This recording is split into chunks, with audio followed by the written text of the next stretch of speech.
Good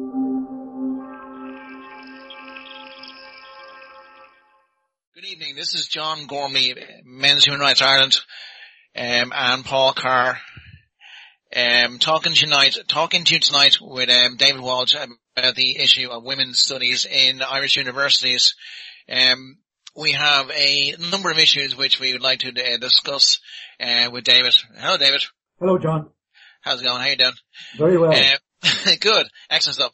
Can you go along and tell us some of the origins of where women's studies comes from and where it came about? Yes, I think you can trace it back, at least in more recent decades, to the late 60s and early 70s, when the women's liberation movement began in earnest in the US first, and then it spread rapidly around the Western world. At that time, there was a clamor from a whole variety of groups for separate studies for some populations which claimed that they had been mistreated in the past. Women's were one such group, but there were many others. There were ethnic groups of various kinds. There were calls for such things as multicultural studies for different peoples and for colonial studies, among others. These were all saying that they hadn't been listened to in the past. They hadn't been given a voice, and they were now claiming a voice. And one of the things that they claimed was separate studies in universities be set up on their behalf. Yeah. Has anyone actually challenged any of these their theories at any stage? Yeah, that's something that we can talk about at great length, John. They were initially given enormous liberties because they were seen somehow as victims. They were given a great deal of latitude in what they said. People held back, and they were allowed to get on with their work. But this happened in universities to such an extent that a truly remarkable latitude was accorded to feminist scholars. Within the universities, like multicultural programs, the women's studies attained an almost sacrosanct status, an unprecedented immunity to the scrutiny and to the skepticism which is standard for normal courses. Basically, what you're saying is there's no actual peer review of their work or their ideology or how they did things. That's what I'm saying. Yes, they were allowed enormous latitude in what they said. They were ideologically driven in many cases. They set down certain basic assumptions which are essentially ideological. For instance, one of them, and this pertained to many of the groups, not just to the women's groups, but women's studies, but to many of the other particular studies. They made a claim that they had been oppressed in the past. So they claimed a history of oppression, and they claimed that they had been discriminated against and that they were victims. And this allowed a kind of cult of victimhood to arise. And this should have been challenged because it's not a good idea to allow people to cultivate a kind of cult of victimhood. It doesn't help in academia, or it doesn't help in any kind of field of inquiry for people to see themselves as victims. You get a kind of bias, a slanted view. And that's what happened, I believe, with regard to women's studies in a great deal of cases. As a result, I believe a large amount of the work that was produced is of very dubious value. As I said a moment ago, one would expect that in any field of inquiry, a new field of inquiry such as women's studies, that there would be an engagement with other fields of inquiry across the spectrum, but particularly with those fields with which women's studies would have something in common. For instance, with a subject like sociology, a subject like history, and psychology.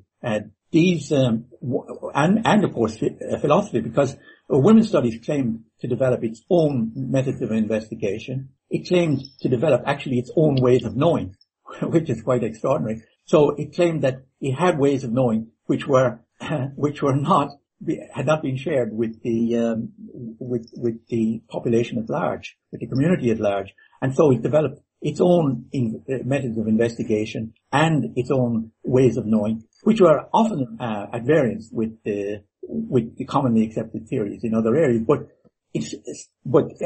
because of the reluctance to engage, the fields like sociology, fields like psychology, and particularly philosophy, failed to engage and to challenge the new ideas that would be put forward by academic studies. Much of what that would be also be fair, because they're extremely powerful. Yes.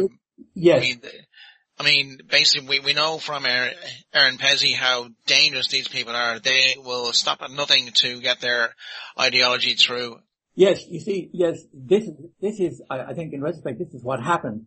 Because at the outset, they were seen to be a group which had not been well treated in the past. They were given a great deal of latitude. Yeah. And that allowed them a footing within academia. And they set up women's studies courses in hundreds of universities across the United States and in hundreds of universities across the Western world as well. So that gave them, I think, in a short time they had developed enormous power, because they had such a footing within the academic establishment that they now had power, they now had people in place, and they were able to challenge and to, if you like, to disregard the challenges that were coming from traditional disciplines such as, say, philosophy or psychology or sociology.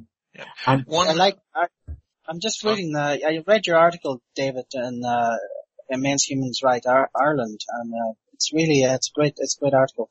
It seems that these women's studies departments, they seek to subvert science, you know. I mean, you write here, for example, Sandra Harding has described Newton's great work Principia Mathematica as a rape manual. exactly. And another feminist described Einstein's theory of relativity. Is E equals mc squared a sexed equation? Perhaps it is.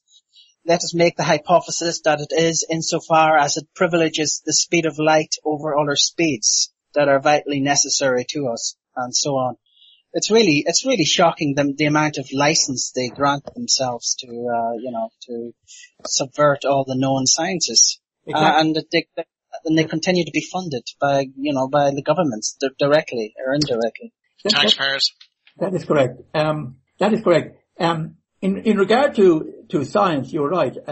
But science was the one area which did take up the challenge with them, and it did reply to them in very strong terms. You see, they were very weak on the science. The women's studies scholars who attacked science were actually not very well versed in science themselves. They weren't very good scholars scientifically speaking. And so what they said could immediately be taken by the scientists and taken apart. And that is what happened.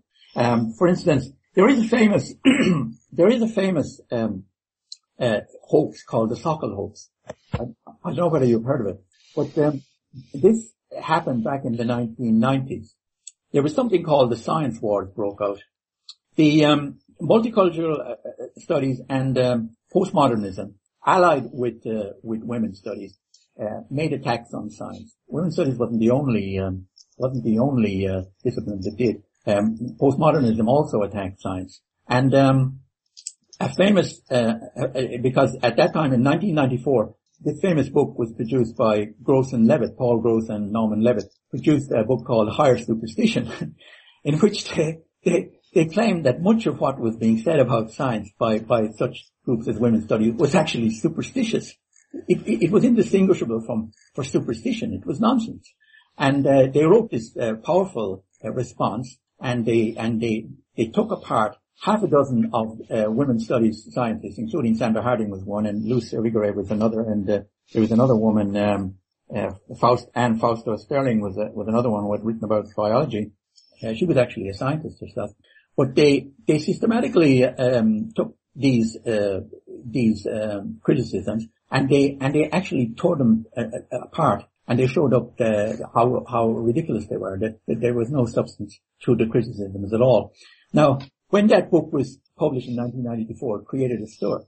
And Then certain groups of scholars in the postmodernist world and in the women's studies area who were critical, they launched an attack on the Gross and Levitt book.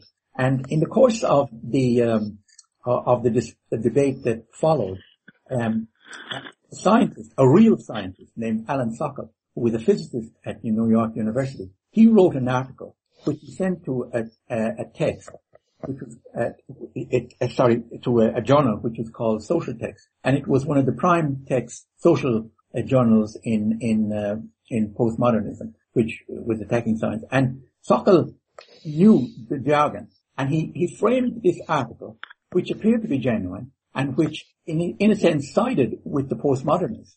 He took their side, and he talked about a certain area of science. I forget exactly what it was. It was about gravity, something to do with gravity.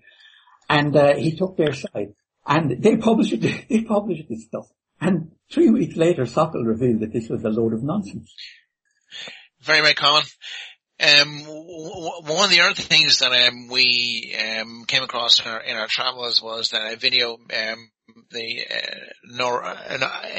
Norwegian comedian made a video and showing the NIKK Gender Institute and due to the work he did. The video itself is about 45 minutes long. It's called the gender paradox, I think it is. And as a result of that, what happened was the funding was dropped for the NIKK in Norway, which was a massive blow for feminists because it proved that there was no that there is a difference between boys and girls. They've been saying all along there's no difference between boys and girls. They're the exact same. They're just brought up differently. It's nurture instead of nature. Now I know that boys are different from girls. So what is their contention on that issue, David? Yeah, the contention of the gender studies people. Yes. Yeah. Yes, they claim that gender is socially constructed. It's an enormous claim because it says that. Sorry, for our listeners, can we explain exactly what that means? Not everybody, not everybody understands that, what exactly that means. I mean, basically, essentially what you're saying to people is that, if you get a boy and a girl, you can teach a boy or a girl to be exactly the same, have exactly the same interests. Boys will behave like girls and girls will behave like boys. Everybody will be exactly the same. Is that it? That's it, yes. Yes, it says that, it says that generally speaking, that you can treat boys and girls exactly the same. That there is no biological difference. That any difference which is seen in boys and girls today is as a result of their environment, their upbringing, their rearing, the social circumstances. That is the thesis behind it. And it says that, the different roles played by men and women in society and the personality characteristics and the attitudes and behaviors ascribed to them are derived from social arrangements which vary from culture to culture. They say that these differences cannot be explained by reference to innate biological differences. But this is an enormous claim because, as you just pointed out, it says that if you take a very young baby and the baby is genetically or physiologically a boy, and if you raise that baby as a girl, it will assume all the characteristics of a girl over time, all the normal characteristics of a girl. But science has disproved this, and at least it has provided strong evidence that this is not true. And the Norwegian program set out to show this, and the evidence is extraordinary. What Harald Eia did was extraordinary. First of all, he went to the Gender Institute itself in Norway, which actually is a Nordic gender institute. So it's jointly supported by all the Nordic countries, not just Norway. And he interviewed them first about their views about the social construction of gender, and they told him that that biology had nothing to do with it. And he asked them how they knew this, and they said they had a theory, and that the biology hadn't been able to prove otherwise. But then Harold Io went and he interviewed a number of scientists around the world, and he interviewed, for example, he went to California University and he interviewed a Professor Lipa, who was a psychologist. And Lipa told him that he had carried out an enormous survey of people right across the whole world. I think 53 nations in all cultures, India, Arabian, Asia, as well as the Western world. And he said that the way people respond, women and men respond to different stimuli is the same. There is a consistency across all cultures in the way they respond. And and one of the things he pointed out there was that in particular men are interested in things, in mechanical things, in engineering, whereas women by and large are interested in things like caring professions, the medical profession, teaching, and that kind of thing. And he said this, because this is so prevalent and so consistent across culture everywhere, it must be because there is a biological input. And I mean, there has to be. There's no question. I mean, sorry, no problem. One of the things basically is about emotions is that there are people who have they were boys and they changed to girls, or they were girls and they changed to boys, and what they found was that their emotions also changed. So boys and girls don't act the same. They have different emotions, and that's one of the bedrocks of what makes you who you are, the emotions you have. So, I mean, if boys and girls have different emotions, that makes them completely different people. Exactly. Yes, and that Norwegian documentary really was. It also there was an interview with Simon Baron Cohen at the University of Cambridge, and he explained that baby boys and baby girls, just one day after birth, it was shown in tests that a baby girl would look at a picture of a face, and a baby boy would look at a picture of an object, generally speaking. This was just one day after birth, before toys are introduced or other cultural cues. So it just proves that this is a biological thing, that there's this testosterone flood to 2 months in utero, which basically results in the brains of boys and girls, even before birth, being wired differently, generally speaking. I mean, there's exceptions, but I mean, this is something that feminists ignore, of course. Yes, that's right. And I mean, he went further than that. He interviewed the famous psychologist Steven Pinker in Harvard, and who told him that the same thing, that there were innate biological differences. He interviewed an evolutionary psychologist in the University of Durham, and Campbell. Again, she backed up the same ideas, and then he went back to the Norwegian gender theories researchers. Yeah, they couldn't believe it. They said it was. They couldn't believe it, and they tried to wriggle out of it by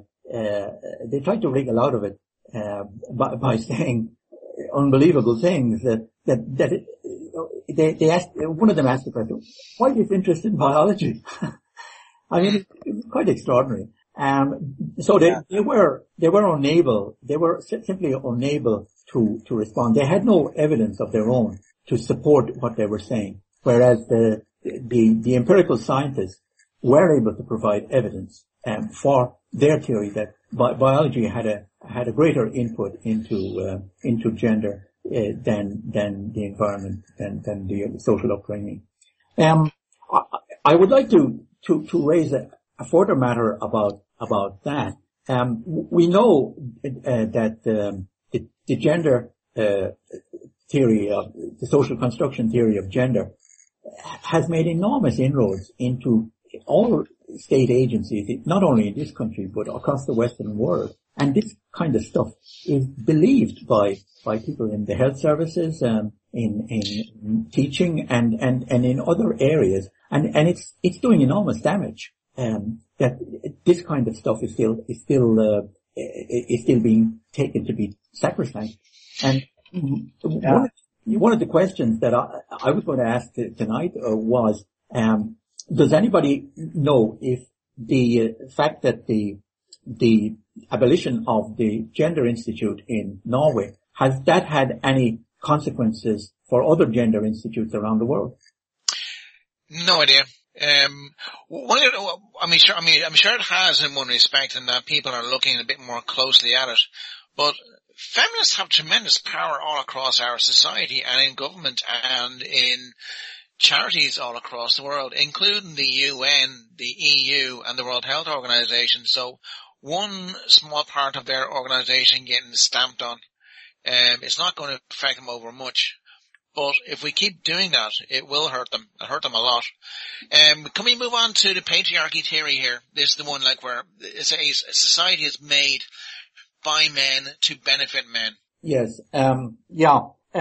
This is another one of the bedrock principles of women's studies and I believe in gender studies as well, but women's studies in particular. The so-called patriarchy theory. The patriarchy is a convenient scapegoat, which allows them to blame somebody or something for their own shortcomings. It allows them to say, we've been oppressed and we've been badly treated, and the whole reason for this is the patriarchy. And the patriarchy has been set up in order to oppress women and to give men all the power, and generally to monopolize power.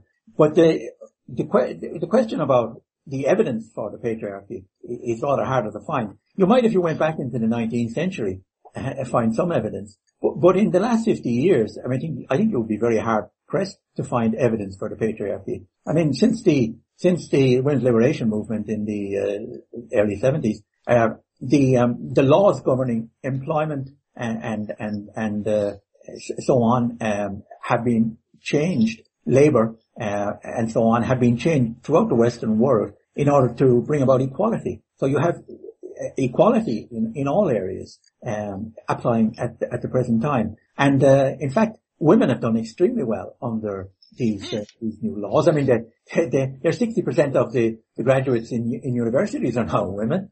So they've done extremely well in that sense. You have women's studies departments set up in practically every university around in the Western world as well. So again, where is the patriarchy there? It seems to me that the people who are suffering inequality now are men. Of course. I mean, one of the things that people keep on saying is that women were oppressed back in the bygone age. Well, so were men. I mean, men were the ones who were forced to fight in battles. Men were the ones who were tortured to death long before women were. I mean, when you enslave a population, what you do is you take the women and you kill all the men. That doesn't sound like a great deal for any man, really, to be honest. I mean, can you go along and put it in a very simple sentence what exactly women's studies does? It's hard to put it in. Sorry, what is it? What is the function of women's studies? It's to advance a feminist ideology in every aspect of society, and by that I mean it's not about equality anymore. I think it's about advancing an ideology which is a radical feminist ideology, which is really about supremacy. I think it's really about saying, well, we want women out in the workplace, and we want men back in the family. We want power in society. There's nothing wrong with wanting power in society, but they are now looking for more than just power. For instance, the laws governing family law, for instance, have all been reestablished in favor of women. Men are totally disadvantaged in regard to such things as family law. They are given preference in media and in business and elsewhere. They are given, it's quite clear, they're given preference in all these areas. But they're not satisfied with equality, John. I mean, No, of course not. You can see that immediately. Every time, I mean, they make an advance, they think up something else. They say, we're not satisfied. We want something new. There's still this patriarchy is there. There's still this bias there. And they're constantly dreaming up new, grievances. It's like a grievance industry, really. Yep. Yes. Just one last thing before we bring others in here. I was going to ask you, where did their graduates go to after they've graduated from women's studies? And is there a difference between women's studies and gender studies and masculinity? My belief, and I'm not an expert in gender studies, as I'm in women's studies, but my belief is that they operate from the same basic assumptions. The same basic assumption works, as far as I can see, in gender studies as in women's studies, namely that gender is a social construct. That is, I believe, from what I've looked at in gender studies in Ireland and indeed other places, that is a basic assumption. And so they have that much in common anyway. They operate from that same basic assumption, the social construction of gender. It's very interesting if you look at the women's studies courses. They have modules on masculinities, and they look at masculinities, but it is always in a kind of a critical way. They look at such things as different masculinities, violence and the family, the macho culture, and other such things. But they don't examine femininities in any respect. I haven't come across any module called femininities, which would put the feminine subject under the microscope in the same way. That doesn't appear to me to be happening at all. As well as that, beyond that, the gender or the women's studies centres in Ireland, they have made enormous advances. They have a great deal of power, and many of their graduates.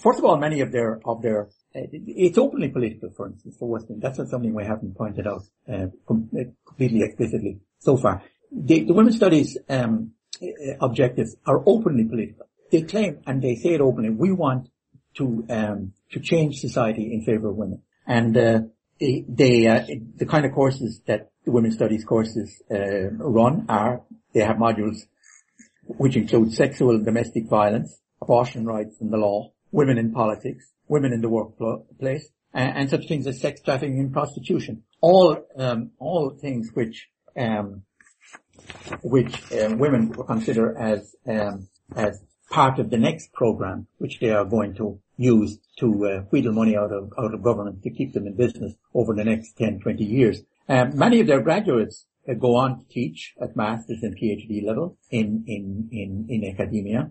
Others move to work in non-governmental organizations. A lot of them find work in government agencies. Myself and Darach have been looking at. David. Yes. Do these women's studies departments in Ireland, do they get directly funded by the government, or is it indirectly to the university? It's in the same basis as any other department, Paul. Yeah. It's on the same basis, but they do. Do we know how much money they get? Not now numbers we don't know, but we know that there are women's studies centres in UCD, in TCD, in University College Cork, in NUI Galway, and in the University of Limerick. So they're extraordinarily well established. And not only that, but they have developed what they call gender research consortia in these places as well. And if you look at UCD claims that women's studies is the hub of something that it called the Gender Studies Network within UCD, which comprises up to 50 staff, which is enormous. It's a huge amount. It's enormous. I'd like to bring in Darach now. Darach, you're a student in college at the moment. Can you tell us what it is you've been looking at and seeing? Sure. Well, I'm been listening with interest to what David has been talking about there, and you know what he's talking about. The general thrust of what he's talking about is the case. From my perspective, I did a degree in psychology. I'm now doing a PhD in psychology, and psychology would pride itself on being at the scientific, experimental end of the sciences, and you know, in lots of respects, they probably wouldn't have a lot to do with the way the likes of women's studies operate. But even though psychology, you know, tends to base itself on evidence and research and stuff, I was dumbfounded by the way a lot of theories, a lot of gender theories that are very popular, and David, you know, spoke about how powerful they are. I was dumbfounded by how they slipped in the back door and made their way into psychology and underpinned a lot of the research there, and then consequently, you know, it has an effect, you know, because a lot of the people, the vast majority of people doing that course, for example, were women, and it's pretty sad to think that they were going out into the world and becoming psychologists or, you know, social workers or other professionals, and they were accepting this stuff as fact. Darach, tell us, in the case of, say, family life, I mean, you're a father, same as myself. I mean, do you think fatherhood is an important issue? Do you think they think fathers are essential in the home, in the family home? Well, you know, that's why I say, you know, my experience really was one of disappointment, and even listening to the debate that we're having now, this, you know, trying to fight against feminism, you know, fundamentally it's very sad, because, you know, when you have a society where you have men pitched against women and women pitched against men, everyone loses. So, I mean, my experience was when I was doing the psychology degree, and I did all the child development modules. A lot of them were optional, and I went down my way to do them because I was particularly interested. And I was a father at the time. I had two little kids at the time. And, I was, I won't say traumatized, but it was pretty difficult listening to some of the stuff that was presented as science. And like I say, very sad, because the vast majority, you know, 90 odd % of the people were women psychologists and social workers. And it was sad to think that, you know, these young impressionable students were being told this stuff when really, you know, it was based, you know, this stuff is based, as David just outlined there, it's based on ideology really, and certainly not any kind of solid facts. Yeah. Janet, what was your experience of the 4 years you were in college? Okay, I was in a film program, a film theory program. So when I enrolled in that program, I had no understanding that it was an explicitly feminist thing. I had no idea I was going to be studying so much women's studies. But I happened to begin my whole adventure in film theory the year that fashionable nonsense, the so-called affair. Are you aware of what that is? No.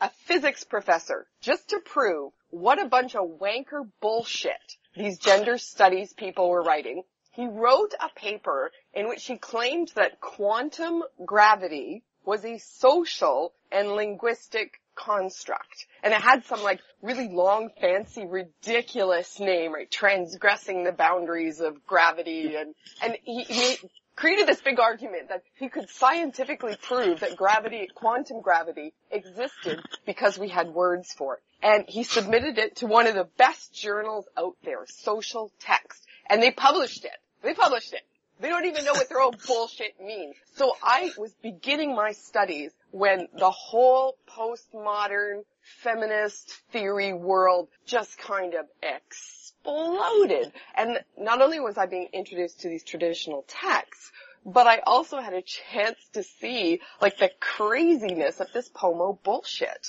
And then I had to relate that all the way back to my own life. I have 3 brothers at home. I don't have any sisters. So I'd sit there and read, Monique Wittig, this very famous German feminist philosopher who says that only lesbians can be truly free. And I'm thinking, okay, but isn't that sort of the end of humanity then?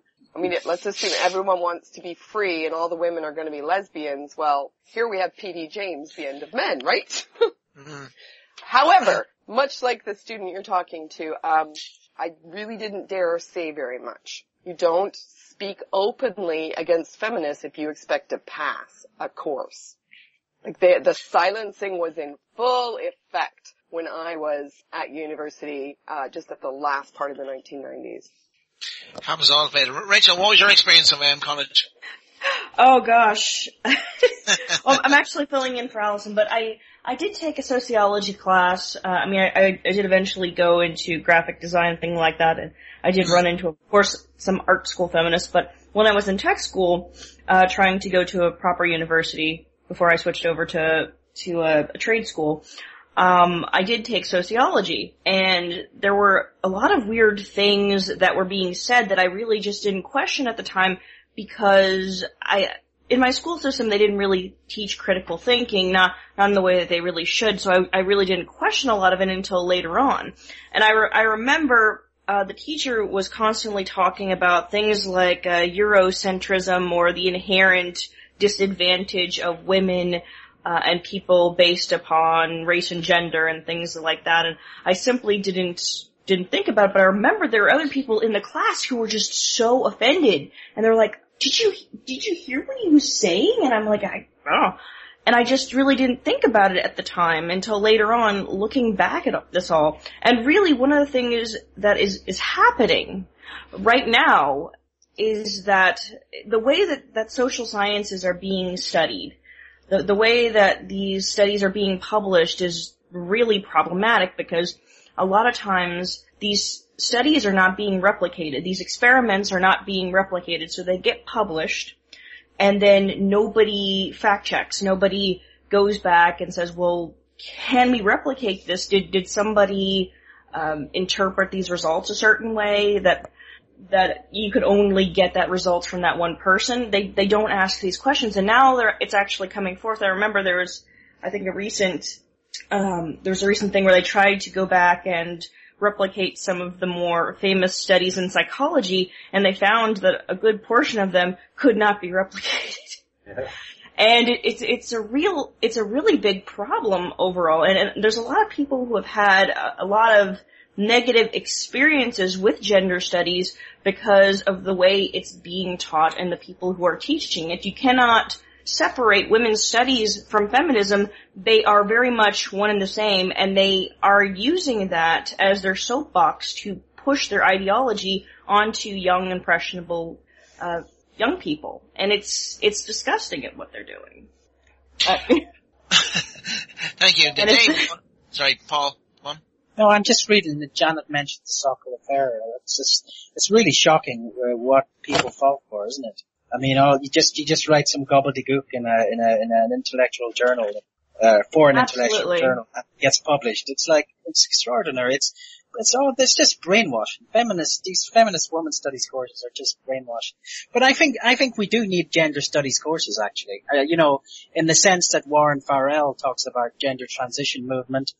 And in some parts of the world, I think maybe in Germany, I think some places, they do actually have gender studies courses there that are actually not corrupted by feminism, and where there's actually a genuine exploration of gender roles and nurture versus nature. But it's particularly in the English speaking world, there's feminism has corrupted the whole investigation of gender. Can I come in there on something what that Rachel said? It was very interesting what she said about the replication of results in the social sciences. This is the huge problem. If studies are ideologically inspired, it's not possible to replicate such results because they don't conform to any ground rules. Science has values. The women's studies people say that they have values. There's no such thing as a value-free study, but it neglects to recognize that science has values, such values as rigor of investigation, high standards, adherence to evidence, objectivity, and detachment. And it doesn't recognize, it refuses to recognize these legitimate values as values at all. No, not at all. That's why they hate evolutionary psychology, right? That's where the best study on gender is being done, in EvoPsych, or go to neurobiology. Then they just go crazy. They hate this stuff. And that's when they start saying things like, well, facts are patriarchal. I remember, Okay. there was actually that controversy. I mean, in the Slate article right here, I think I remember, recalling, they said something when the guy approached the woman about, not being able to, replicate her study. I think she said something like, what are you, the fact police?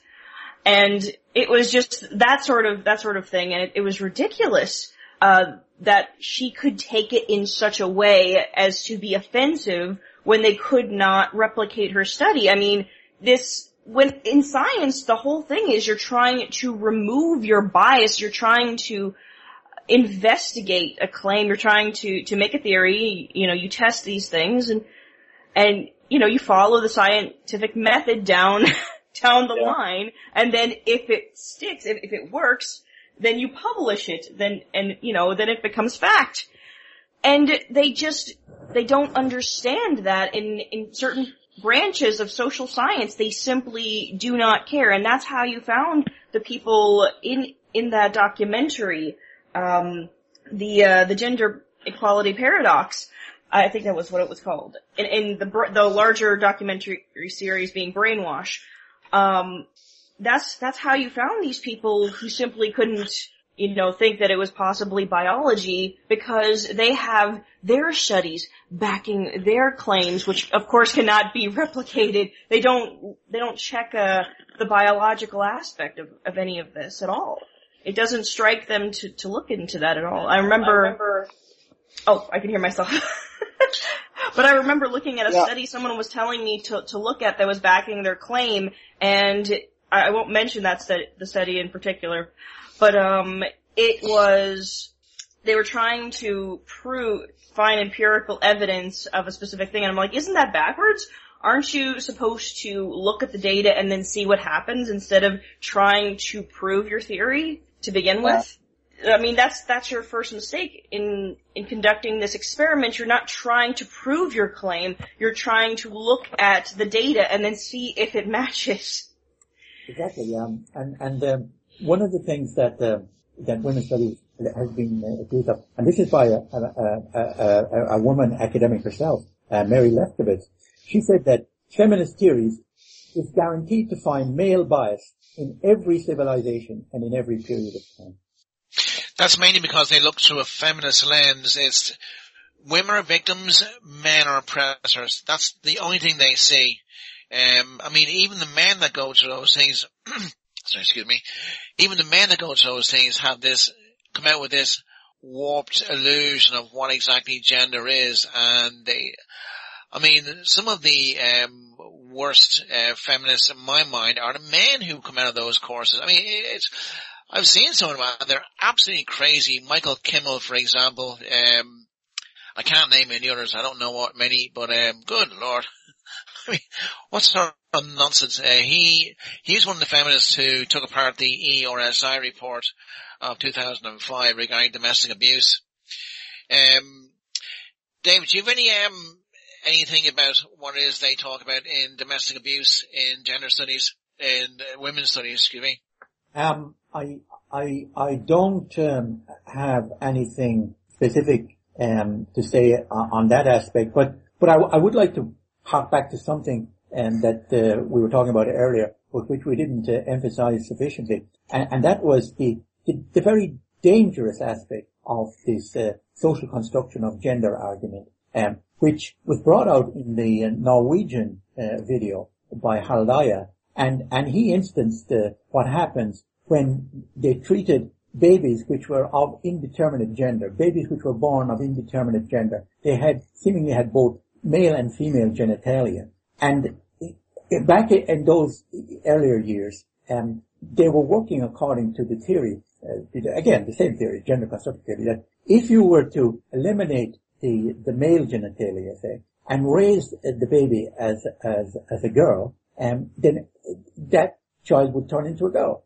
Everything would be fine and rosy. And they did this with a number of these babies in Norway, and the results were horrendous. They interviewed one boy who's now a young man who had been operated on in this way, and he was never happy. He became completely unhappy. He became depressed. He became suicidal, and he refused to be raised as a girl. And the same thing happened with a lot of the kids that were treated and operated on according to these assumptions, these principles. They were all depressed. They were all social misfits, and several of them were suicidal. Yeah, some actually did commit suicide. And they then interviewed one of the medical researchers who he had actually carried out one of these operations, and he is now totally set against the gender construction theory. And he was bereft with he was struck with guilt, and he said that at that point he realized that this stuff was nonsense. And he came out at that point. He said, "Never again will I allow this kind of thing to go on without speaking out." And he didn't speak out at that moment.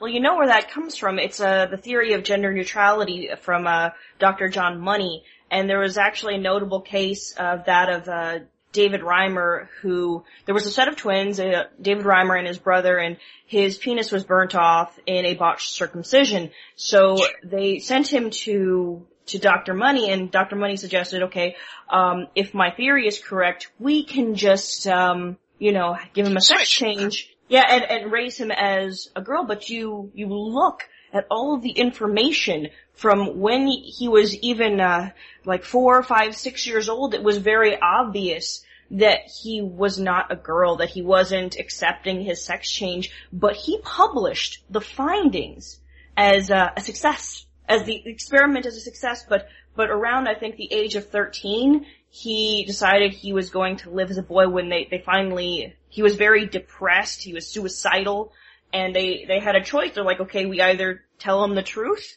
or we keep it a lie, or we just lie to him and possibly have to deal with a suicidal 13-year-old who may off himself. And they were honest with him, and he changed back, and he had a reconstructed penis and everything like that. And he had to confront this study, finding out later on that they had published this as a success in these journals, and people were following it. They were carrying out operations on young boys like him and people of indeterminate sex, the intersex individuals, and they had so many problems as a result of all this. It was terrible. They only, I think, stopped performing these kinds of procedures something in the late 80s.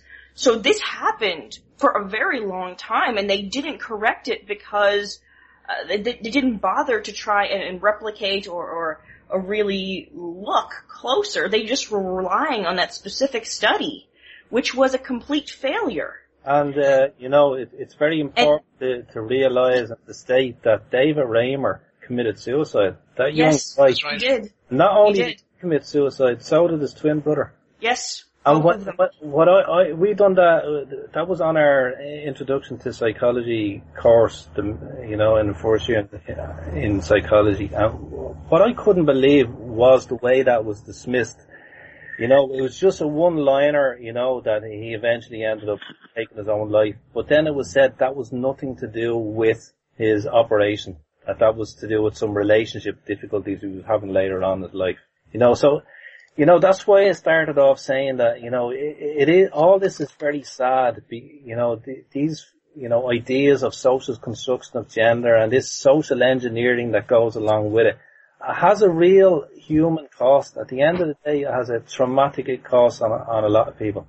And one thing that's really important to remember in all this is that a lot of these heavily feminist European countries are trying to move and push this whole gender neutrality thing onto young children in hopes that it will create a more egalitarian society.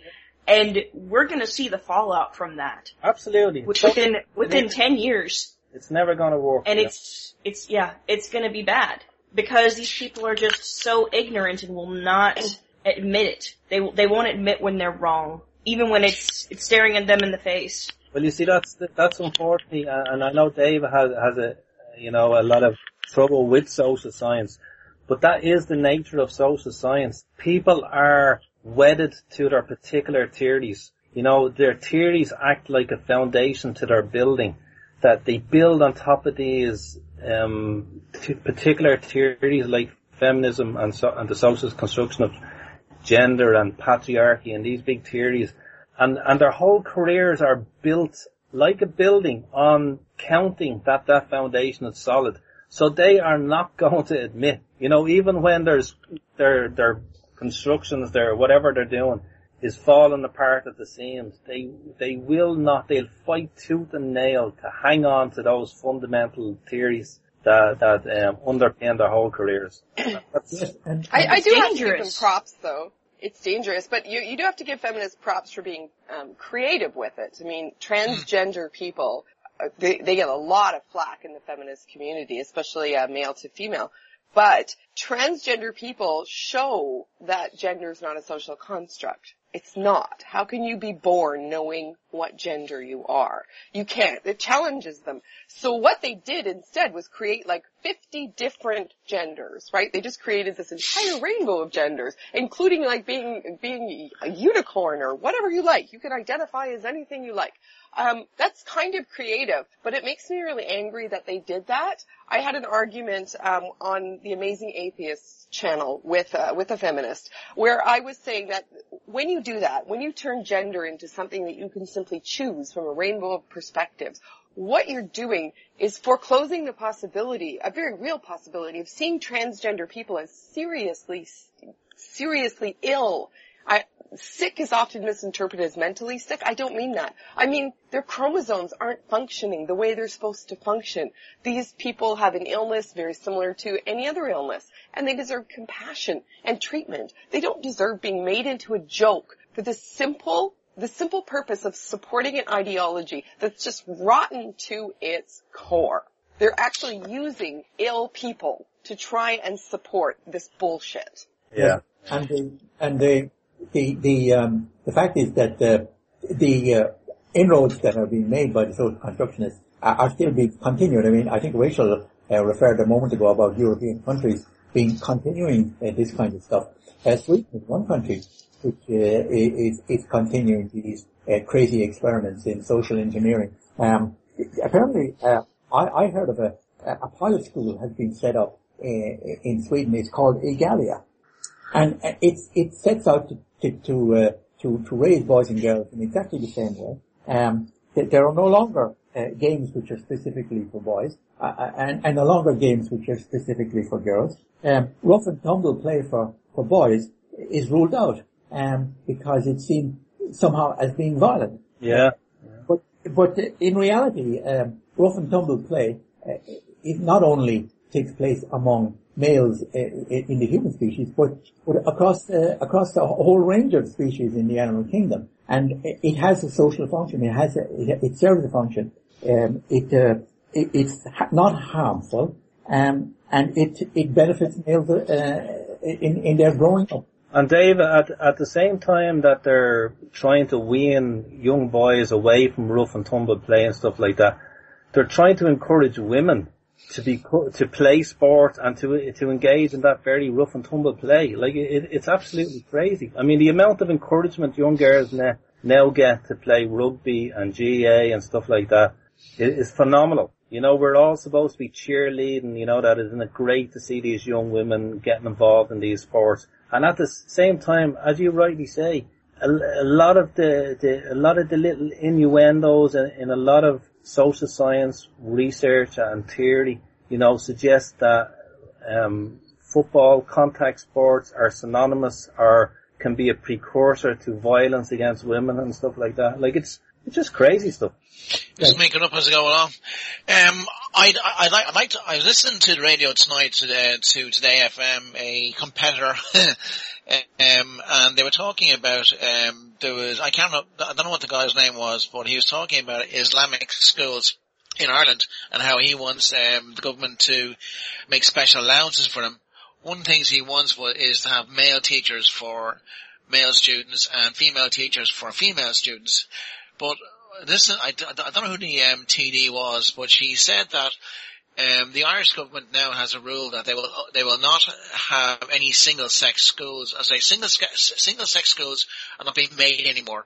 They're only going to have two sexes. I can't remember multi-denomination or what you call it, unisex. So I mean, I remember growing up. I mean, I was always very distracted by girls walking past as you know, basically, I think boys are the ones who suffer when you have a multi-sex school as compared to just a single sex.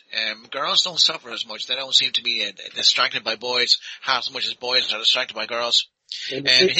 John, what you're talking about there, and you put your finger on it there, you know, boys are not the same as girls. Men are not the same as women. You know, this social engineering, this trying to mess with nature has a far greater impact on males than it does as females. Because the female, you know, the feminine gender is much more rock solid and much more coherent than it is for boys. Because young girls, you know, their mother gives birth, you know, the same gender gives birth. They're incubated in their mother for 9 months, and they give birth, come into the world. Their natural body, the changes that go on with their body, the change with their breasts and their hips and their cycles, you know, that brings them into femininity and into motherhood in a very clear, natural, coherent way.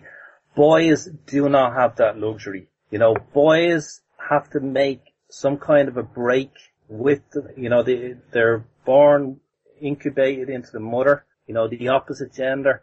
They're raised at a very early age in a very feminine environment. To become a boy and to become a man, they need to make a break with that feminine environment and find the masculine itself. It's a difficult journey. It's a more difficult journey for a boy than it is for a girl.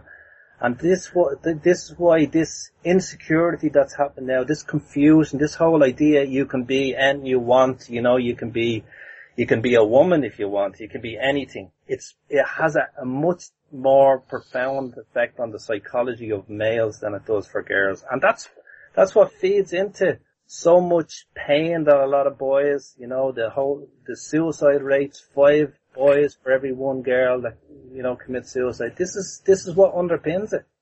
Yeah, what Darach was saying there, is interesting.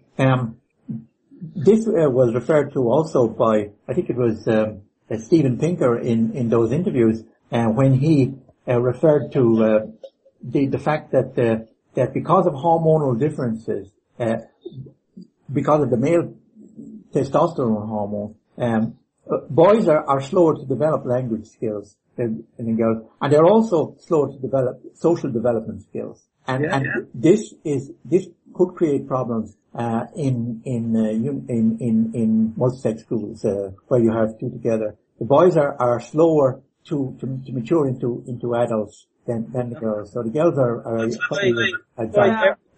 every culture had some kind of rites of passage or initiation ceremonies, you know, to teach boys how to be, you know, how to come into full manhood or a human being. You know, and this is why I repeat, this is why this confusion that's happening now, this insecurity that's increasing all the time, is having a big impact on boys and men. And also, male behaviour is pathologized from a very young age. I mean, young boys are being diagnosed with, what do you call it? ADHD. attention deficit disorder, and then they're prescribed SSRIs and things like this. It's totally inappropriate. The psychology profession needs to be overhauled. We shouldn't be giving out prescription medicines, on a drop of a hat. The parenting needs to be brought into focus here. We need more government support for parents to peacefully raise their children. And of course, this is another thing that feminists have done. Instead of talking about the intergenerational cycle of violence, they talk about this thing called the cycle of abuse, which was invented by Lenora Walker in 1979, which basically is about a psychopathic man who beats his wife, and then he stops beating her for a while, and then he starts beating her again. And this nonsense replaces the intergenerational cycle of violence, which is what we really should be talking about in order to raise a peaceful new generation. And the way to do that is by teaching parents to raise their children in a peaceful manner. Attachment parenting. I know Janet asked that question at the Detroit conference a couple of months ago. I mean, we need to educate our children, our parents to be peaceful. And of course, the tragedy here is that it's mostly mothers as the primary caregivers who are administering the violence to the children.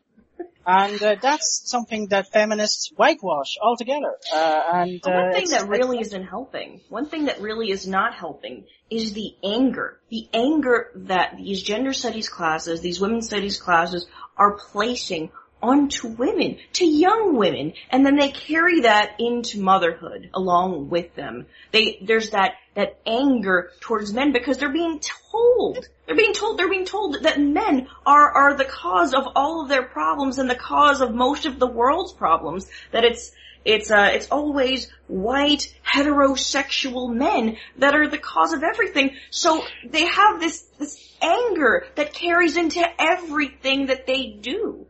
And we can't expect that suddenly shuts off the moment they become a mother. It doesn't always happen. It's just so tragic. And that's what's so sad. Darach, I was going to ask you, is there any information on those courses about motherhood? Any information about motherhood on the courses? Short answer is no. Sorry, I mean, compared to fatherhood. Compared to fatherhood. Yes. No, there was very little focus on the mother. That was an indication of the bias, because the particular module I'm talking about here was called Child Development in Changing Family Contexts. And really the focus was on looking at the value of the father. And I'll give you one example of one of the main papers on the reading list. It was called Deconstructing the Essential Father. Now, there was no equivalent to Deconstructing the Essential Mother. And it was actually, what I thought was really profound was that there was no investigation, because the module was called Child Development in Changing Family Contexts. And when you look at Ireland, the biggest change in the family, certainly one of the biggest changes in the family over the last 20 or 30 years, is the fact that women now are going out to work in large numbers and leaving the children with childminders. Like when I went to, when I was going to school, I'm in my mid-40s now, it was really very rare for a mother to be working while her kids were at school going age. But they never looked at that. In this course, they never looked at that. They never, investigated and asked questions about whether kids are doing better now, because they're going to childcare, or are they doing worse? And like I say, there was certainly no looking at deconstructing the essential mother. It was all around comparing the raising of children in what they call traditional, nuclear families with a mother and father, and they compared the outcomes of children to children being raised with lesbian mothers, two lesbian mothers. There was a major focus on that. And of course, unfortunately, because of the likes of psychology and no more than gender studies, we operate within policies and, social environment that kind of forbids or, is very PC, and that we can't be criticizing, people of different sexes, unless they're male. There was a huge emphasis, unless they're male. there was a huge emphasis on saying that the children raised by two lesbian women done equally as well as the traditional family. Which of course then, and unfortunately there's a consequence to that kind of thinking, because unfortunately then what you're actually saying, or what is inferred, is that a father is not really necessary. Yes, sorry, I actually read that report, and I made a point of actually going to find out who the authors were.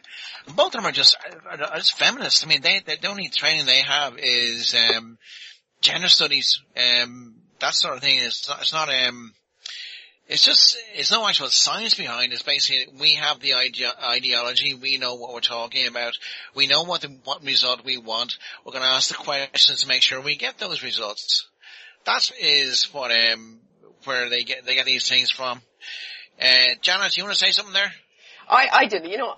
I've been an anti-feminist and working as an anti-feminist activist for some time, and I truly thought there was nothing I could hear out of a feminist's mouth that would shock me. And it's relative to exactly what you're talking about right now. This is Kate Millett, a very, very famous feminist writer. Her sister, Mallory, talking about walking into a meeting in 1969, I believe, with her sister. And it's this back and forth chanting that she does. And I really think it's worth reading, because I found it shocking, mostly because they've done it. So these groups of women are saying back and forth to each other, why are we here today to make revolution? What kind of revolution? The cultural revolution. And how do we make cultural revolution? By destroying the American family. How do we destroy the family? By destroying the American patriarch. How do we destroy the American patriarch? By taking away his power. How do we do that? By destroying monogamy. How do we destroy monogamy? By promoting promiscuity, eroticism, prostitution, and homosexuality. That's it. Radical feminists laying out their plan, and they've done it. Mm. They've done it perfectly. Where's that written down then? Janet? Is it Janet? That is, yes, frontpagemag.com. Can you tell me, because I'm really interested in this, I would, coming from Ireland, I would see a lot of this feminist stuff that I picked up in college, that was taught in college, as originating in America. So, my question is, what has caused women to want to destroy the family, for example? Where does that come from? Washing machines, dishwashers, vacuum cleaners. Instead of having an absolutely really valuable role to play in the household, they got all of these time-saving labor devices, and rich white women got bored and decided to just fuck our whole society over. I really think it comes down to that. Poor women don't have time for this bullshit. Yeah. They've got work to do. Pretty much.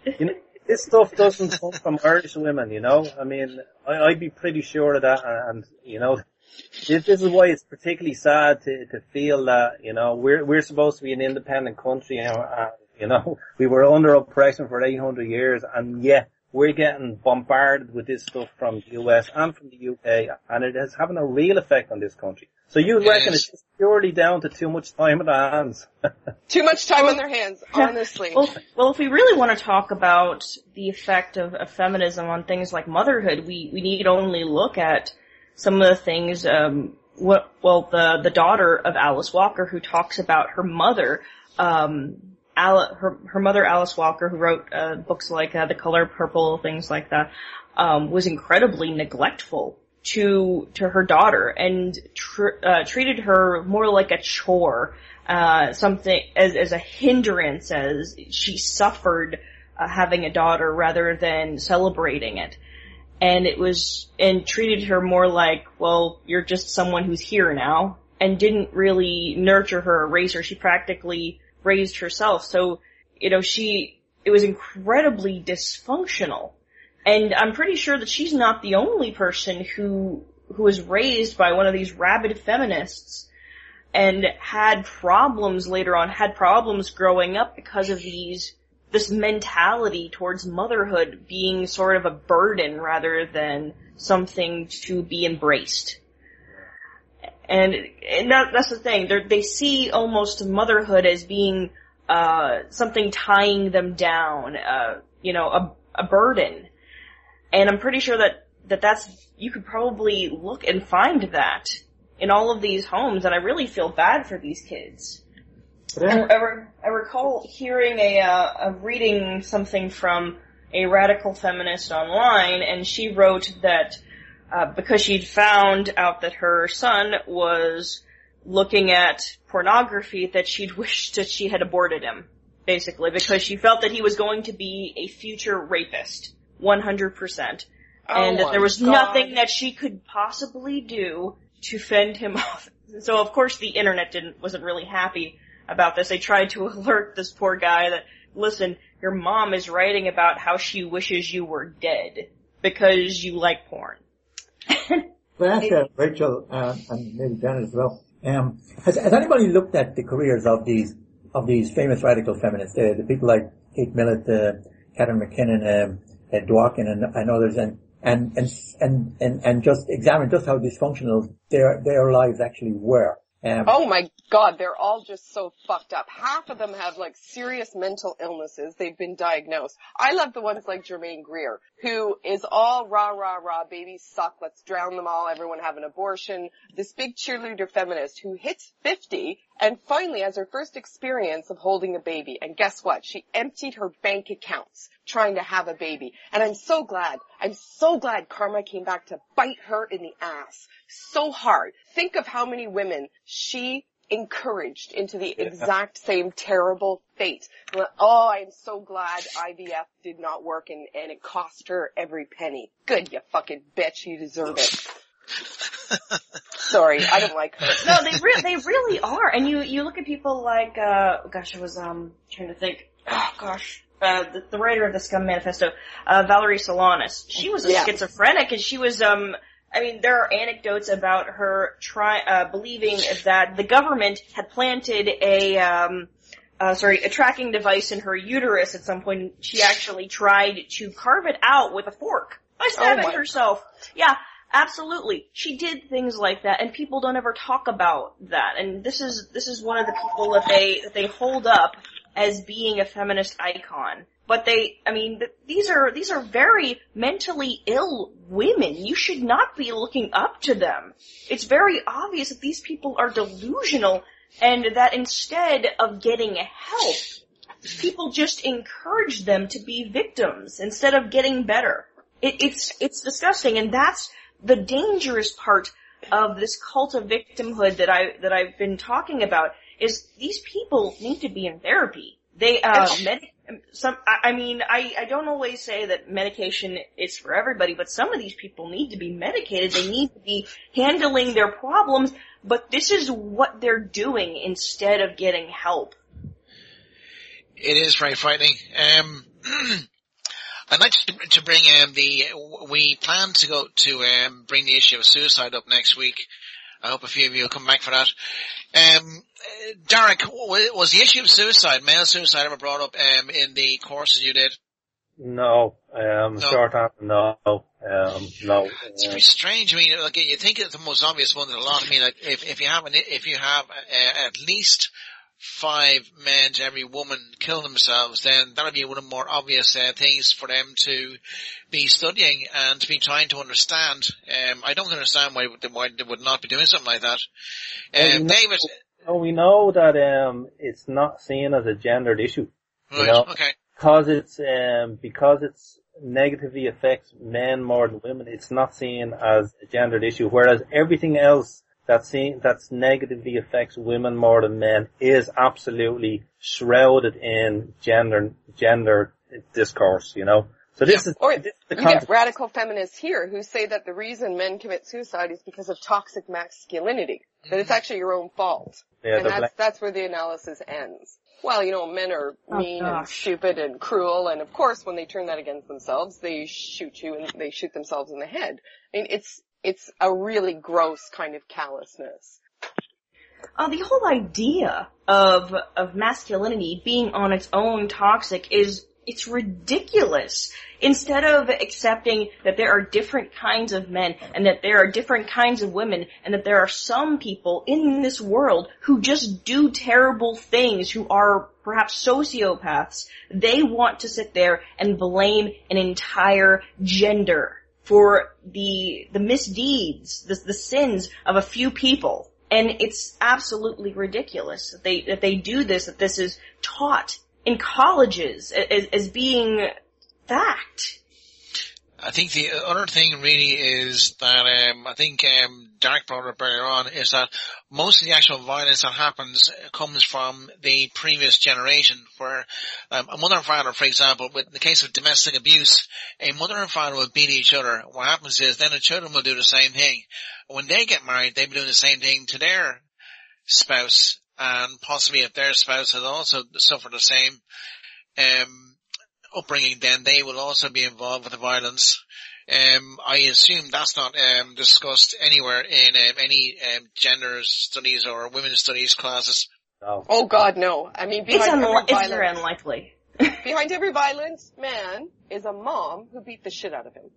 Yeah. But women don't like It's not that. just witnessing the violence. I mean, these parents beat the children. And these are the problems that they will not focus on, that feminism on its own will not focus on. They'll focus on all of these other really broad issues, but when it comes down to focusing on the real causes of things like domestic violence and child abuse, they simply will not look into it. They won't look at things like poverty, at that cross-generational violence. They will not look at what's really causing it. They'll just say, well, it's men. It's the patriarchy, and that's all you need to know. And once we dismantle the patriarchy, all of this stuff is gonna go away.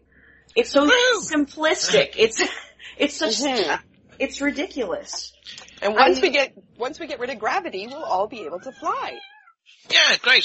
I mean, the thing that keeps on coming up is that, I mean, I said last week, I was reading the report, the raw report of the survey on domestic violence against women only, and on page 185 of that, it gives these statistics of lesbian violence against each other compared to heterosexual women against each other.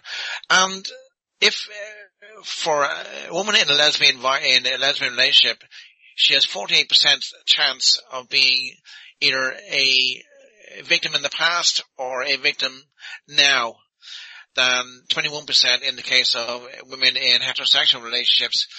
I bet that's not discussed anywhere. Oh, of course not. And no, did you see they tried to fire that, who was it, George Will? The feminists got so angry when he simply looked at some data from the Center for Disease Control and noted that the safest place for any woman and any children to be is actually in a relationship where you're married to the father and the father is the biological father of the children, not step parents, not adopted, nothing like that. You are least likely to be physically assaulted when you are in a stable, married family where the father is the father of the children. And so that's all George did, was he just showed this evidence. They freaked out so badly on him, had a petition, wanted him fired. Oh my God, you can't say that, right?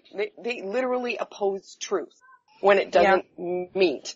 When it doesn't meet their ideologies. They'll just freak out. You can't say true things. What? Especially when it comes to things like they were talking about in that same Norwegian documentary. The main question that they were asking in the beginning is, why is it that there is such a disparity between the genders in the occupations that they choose? And that study where they looked at all these different nations just on every continent, was that women have these specific interests, and in a more egalitarian society where they have the ability to choose what they want to do, they will follow their interests. In the less gender egalitarian countries, or whatever you want to call them, they have a tendency to be more interested in the STEM fields because those countries tend to be ones that are poor, and that is their means of making their way for themselves and getting into a better situation.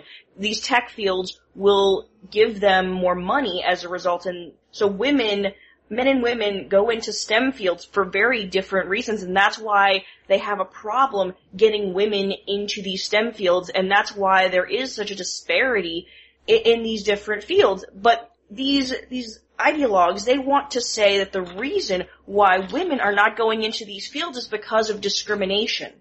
And that's so interesting, Rachel. Can you put that link up? I will absolutely link you to that documentary. That is fantastic. Very interesting.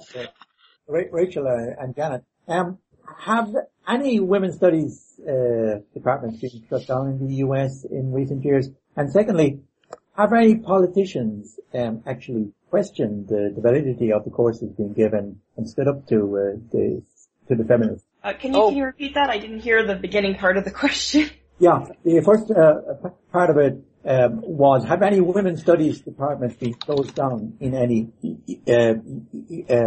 North American universities in recent years?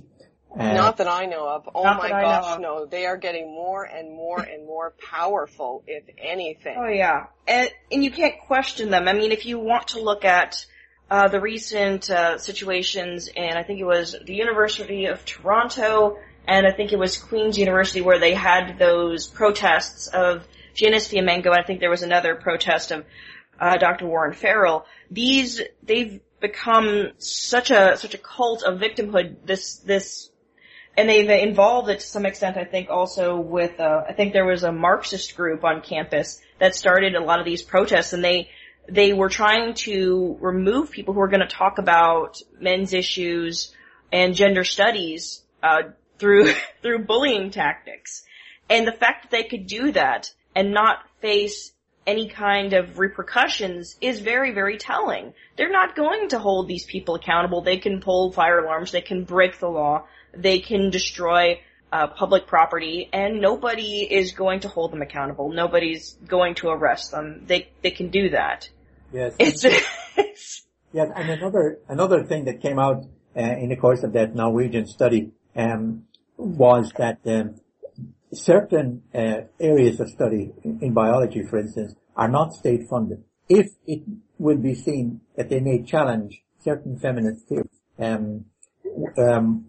One such study concerned a call, I think it was about for paternal leave for men, and this was, as I understood it anyway, to allow the woman of the household to go out to work so that the man would stay at home. And several scientists challenged this view, and there were loud protests from the feminist side. And Halalaya interviewed one of these scientists who said that political correctness is so strong that certain studies in biology are not state funded anymore.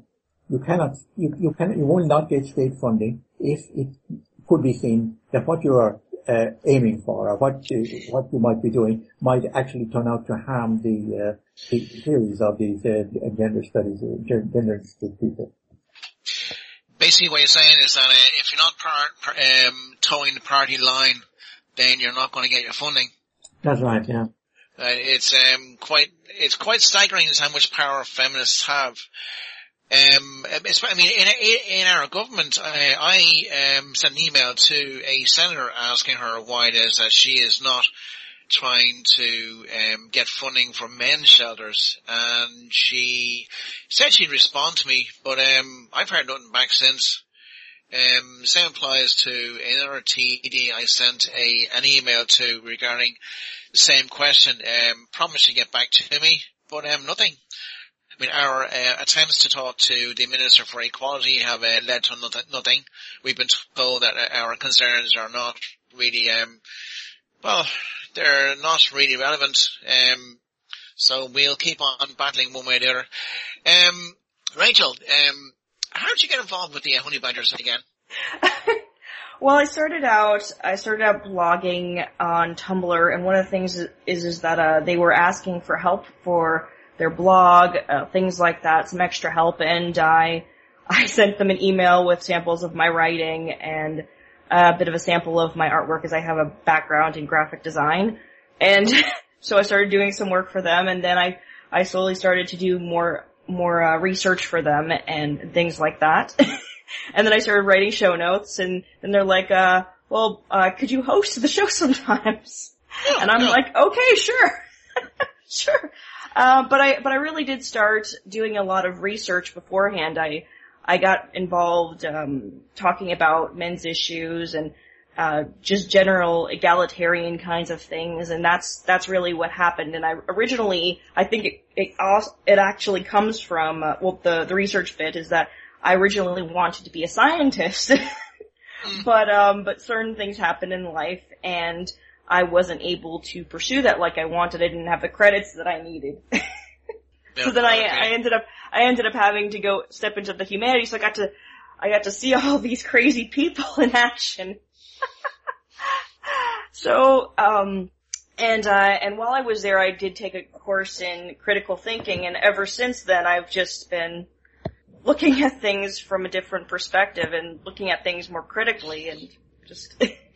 I think one of the things that all of us have taken at some stage is what one of the key phrases in the men's human rights movement is taking the red pill.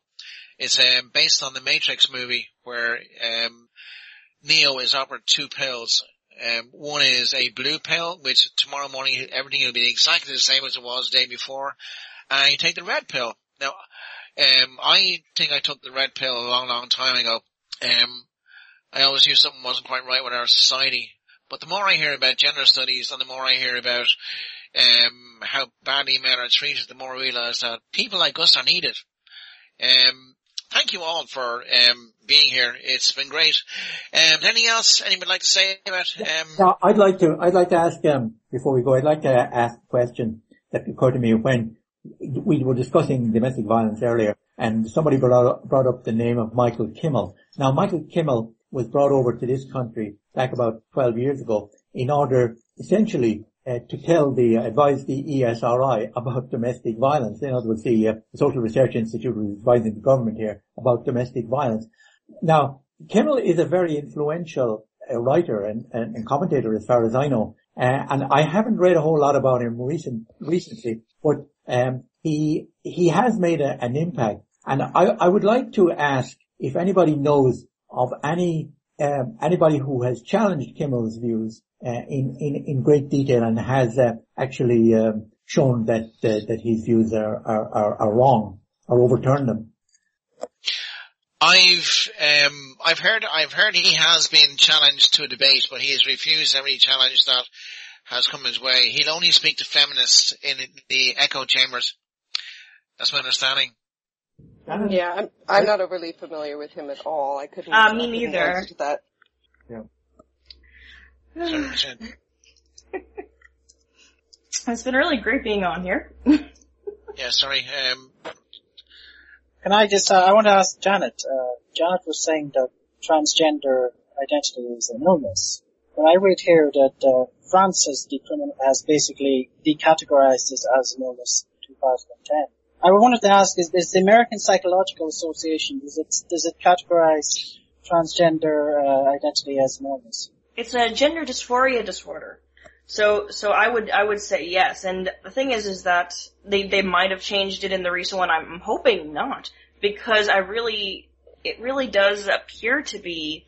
I mean, I know a lot of people. It's a biologically based illness. I mean, it's not. Really I don't think it's not a psychological illness. No. If we really want to look at this, what we're coming down to, especially in that particular documentary, they're talking about hormone levels, things that babies are exposed to in the womb, and if there is a lack of those specific vital hormones, then yes, these things can happen. And the thing about that is that if we talk about this being biological, if we really discuss this honestly, what's going to happen is we're going to face a battle between the people who want this to be normal and the people who want to sit there and say, well, if there's a way that we can help these babies to have the proper amount of hormones, whether it's change in diet or the health of the mother, if that happens, it could very well eradicate these kinds of people. And people would be very upset to hear that.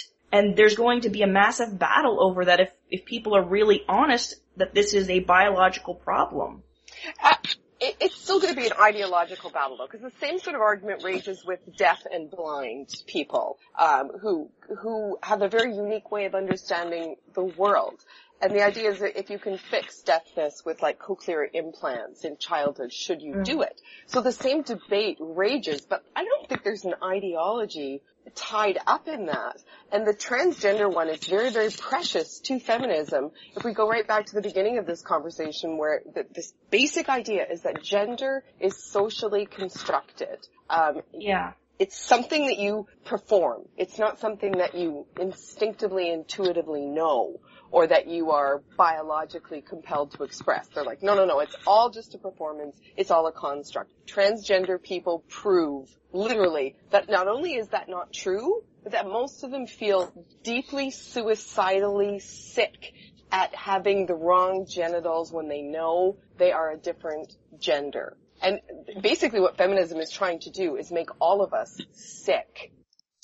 Yeah. It's just nihilism. They're trying to poison everybody. I don't think there's a lot of transgender people out there who'll say, yeah, it's fantastic. I was born like this. This is terrific. I think most of them would like a medical problem having to do with hormones and chromosomes fixed.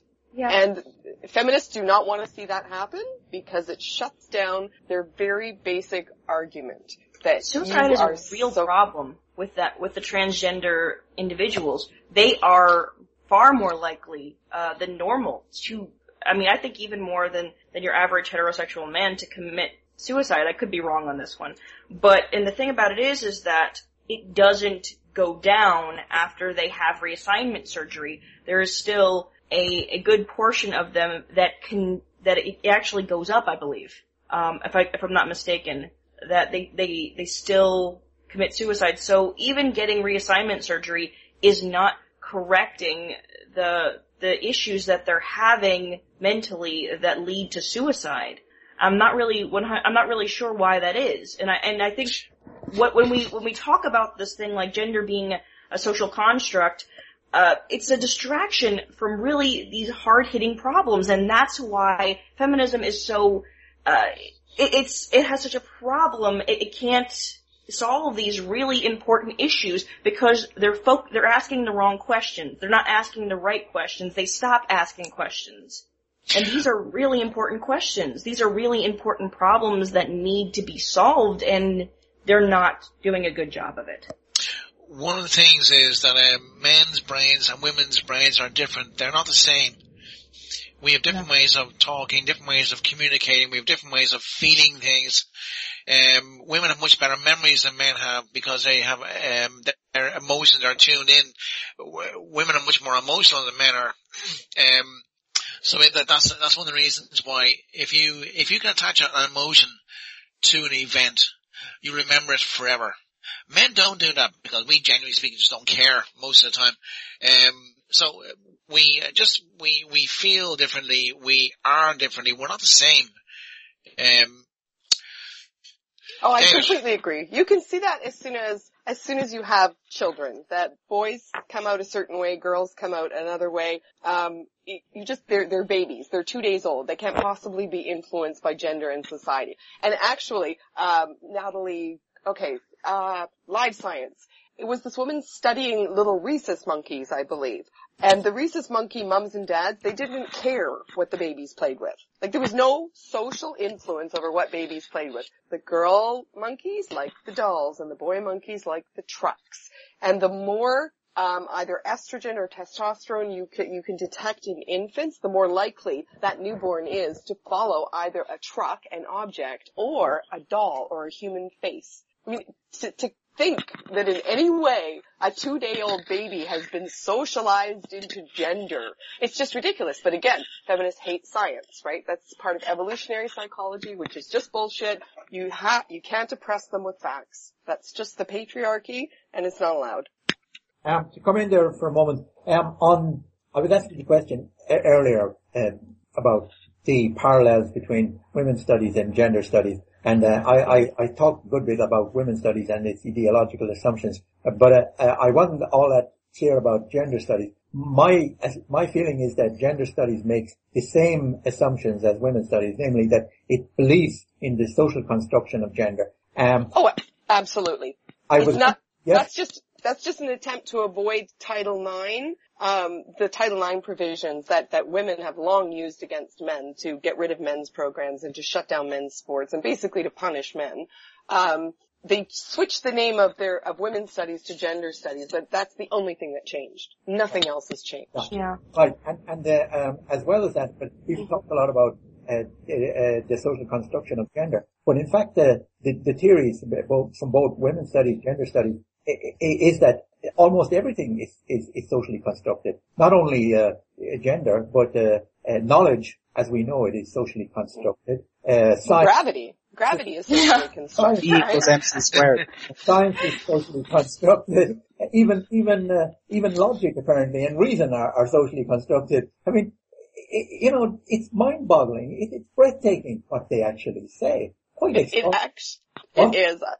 It really is. I mean, Lucy Irigaray is another famous, in fact, I think the so-called nonsense paper that got published, I think it was in response to her paper. And even their idiotic theories just don't make sense. Hers was basically, an argument that men don't like to study fluid dynamics because they're scared of menstrual blood. Oh, I remember that one. Yes, she used like lots and lots of fancy bullshit words. It was just like the so-called stuff of impenetrable nonsense. But that was the argument. Men don't study fluid dynamics because of menstrual blood. Okay, first step, did you turn your tap on and get water? Because I'm pretty sure we know a few things about fluid dynamics.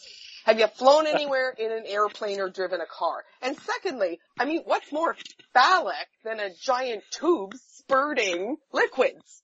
Yes, how did you interpret liquid as menstrual blood and not semen? And like, you could just flip her whole argument around and say men only study fluid dynamics because they're all obsessed with their dicks.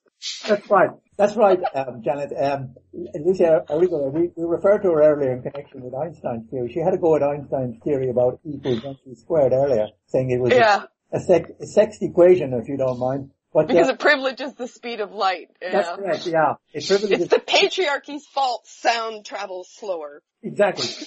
But I read one of the comments by Irigaray about fluid hydrodynamics as well. It says because male fascination with rigid bodies and linear models, and their association of femininity with fluidity, they haven't solved the problems of fluid dynamics as well as they have solved other problems, and they were brought up about it. I mean, another feminist professor, actually she was a professor of literature, actually made an inroad into the field of science by commenting on Irigaray's statements about fluid dynamics, and she said something like the special theory of relativity lost its epistemological clarity when it was combined with quantum mechanics to form quantum field theory. By mid-century, all three were played out or had undergone substantial modification. And the physicist challenged this, said she absolutely knew nothing about what she was saying. It's complete nonsense, I guess this was before the circ, the generator looking for the God particle. That's just patriarchy too, right there. Physics is all about the patriarchy, searching for the God particle. Of course you are, because you all think you're God. That's right. All of physics is proven to be just patriarchy.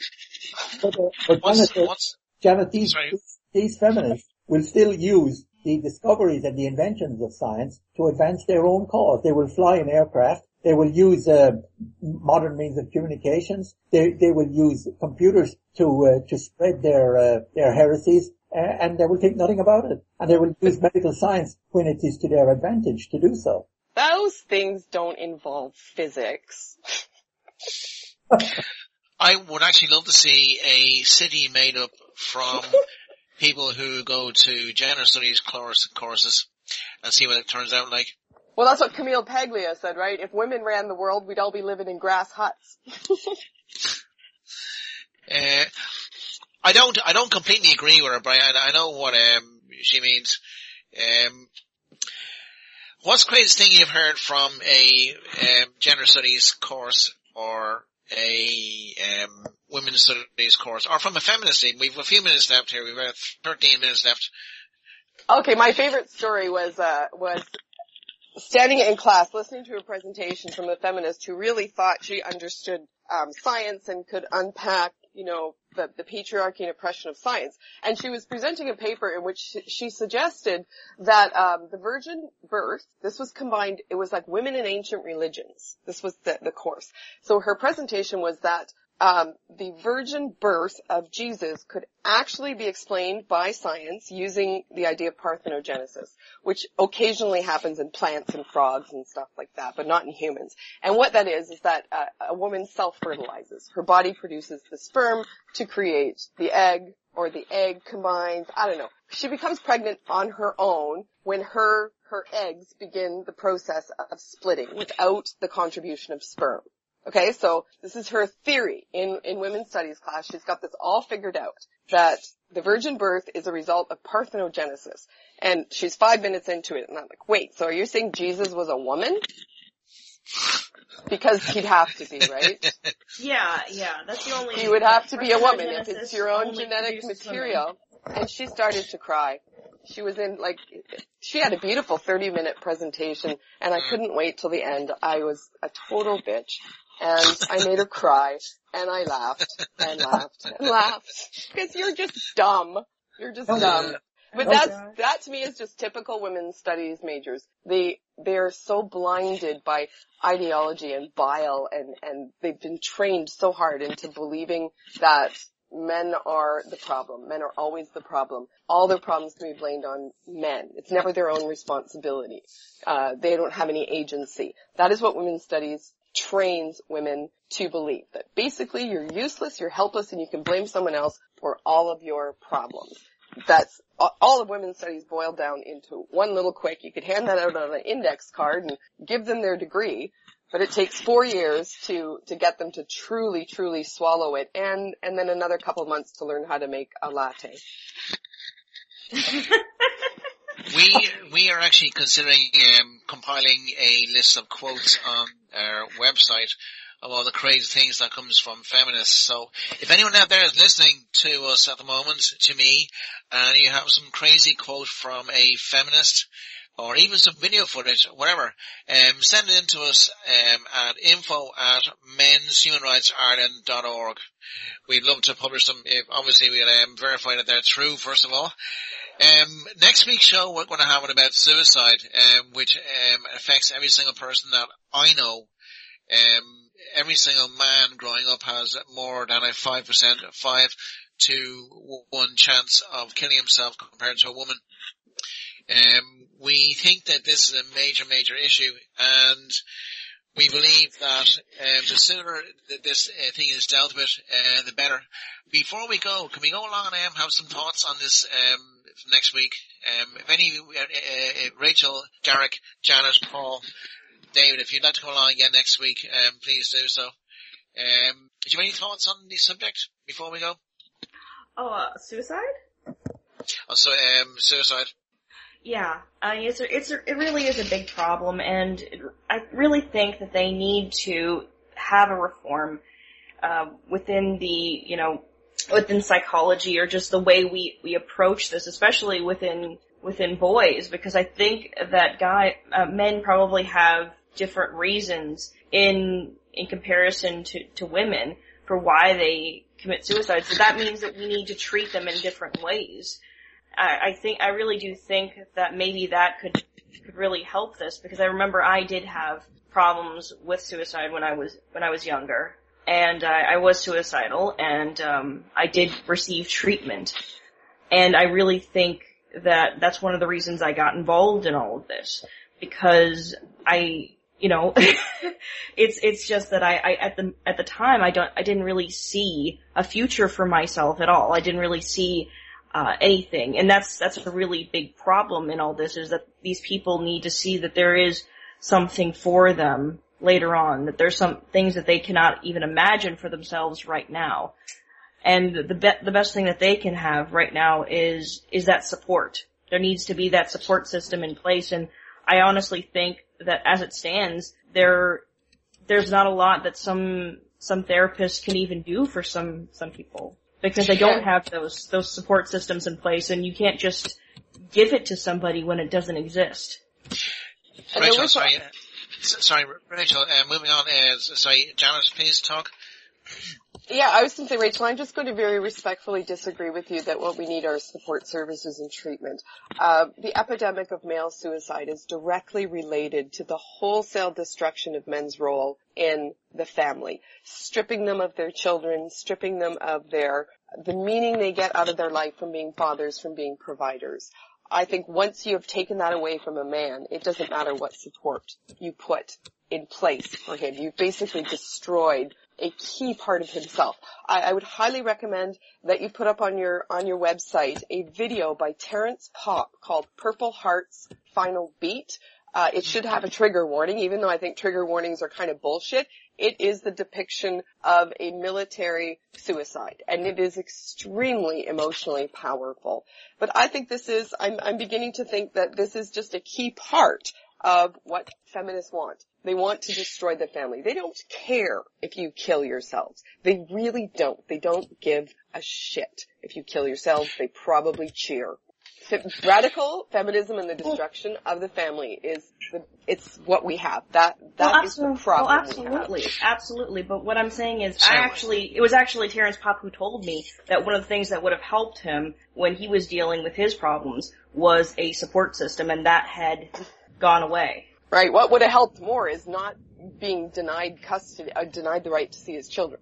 Absolutely. That's kind of what I was saying. That if you stop with these insane family laws, if you stop this culture of sluttiness and divorce, if you start to reward women, especially, because women are the problem here. If you start to reward women for being loyal wives and good mothers. I think it's very safer to say the laws themselves put in place are the problem, not women. I'm hesitant to blame women here. I'm with more a case where I would say that the laws are biased against men. But they're taking advantage of those. Yes, but the laws themselves are the only things that need to be changed. Yes. That's my own view. So absolutely. I'll move on to Darach. Can you give your opinions on the suicide issue? Well, I do, because as you know, John, it is a big problem in this country at the moment. I would say, like part of the research, the PhD research I'm doing has been over the last 4 years. I have interviewed a lot of men, in very open interviews. None of these theories that I talked about earlier on that can actually, distort what you're actually hearing and seeing. So, just listening to men and what they're saying, I would agree with Janet there, that, the idea of just getting the kind of help that might be made available out there is not the answer. What's needed, this is a biopsychosocial problem, and what's needed is a biopsychosocial response. It makes no sense in the world to try and solve a social problem one person at a time in some office of some psychologist or psychiatrist. And what I see here, and you know yourself, John, I've talked to you, and it's got a lot of error in this country, especially around the men's sheds. The idea of a male-only space is absolutely phenomenal. From what I see, it's vital. These male-only spaces provide a place where men, this notion that men don't talk is a complete myth. It's this deficit view of men, this idea that men are the source of their own problems. It's not true. When men are in a male-only environment where there's no big authority figures, they are absolutely willing to talk. And what you hear there, and this is a key thing. Men don't feel safe. Sorry, I'm going to cut you off there. David, can you say a word there, please? I think that the whole research method into suicide must be hugely broadened. The current methods are simply far too narrow, and I have a feeling that they are politically motivated. The whole thing is too politicized. I think that there have to be many more figures, medical figures introduced, and a much broader dialogue has to be set up in order to really investigate what's going on with male suicide. Paul? Yeah, just to say that, I don't blame women. Of course, it's society that sets up this whole ideology of feminism, the whole, as Warren Farrell talked about, the male disposability versus female provide the female with resources. This whole, it's not to do with, we're all to blame for this ideology. And we all can be responsible for the solution. So, that's all. Just to, thank all my guests here, Rachel, Darach, Janet, and David, and to my co-host Paul Carr. Tonight again has been a very good show. I want to thank you all very, very much, and thank you all for the study you've done for this and the research. Next week's show is about suicide, the reasons why, the people left behind. We'll try and get some more guests onto that as well who have experienced friends, family, neighbours who've passed on. I'm trying to get down to the reasons why. I'm going to try and talk to an author of a book on the issue. We'll try our best. I mean, all we can do basically is keep battling away with this. Our Save Our Sons campaign was very, very good. We got talking to women. And we know women know there's an issue. We also know that the government knows there's an issue, but very, very few people are doing anything about it. I'll put a link to our petition into the podcast area of People's Internet Radio so they can go along and get it. Again, Rachel, Darach, Janet, Paul, and David, thank you very much. Thank you. Thank you for having me. Thank you. You guys. And we are almost out. Thank you, Vin, for producing this.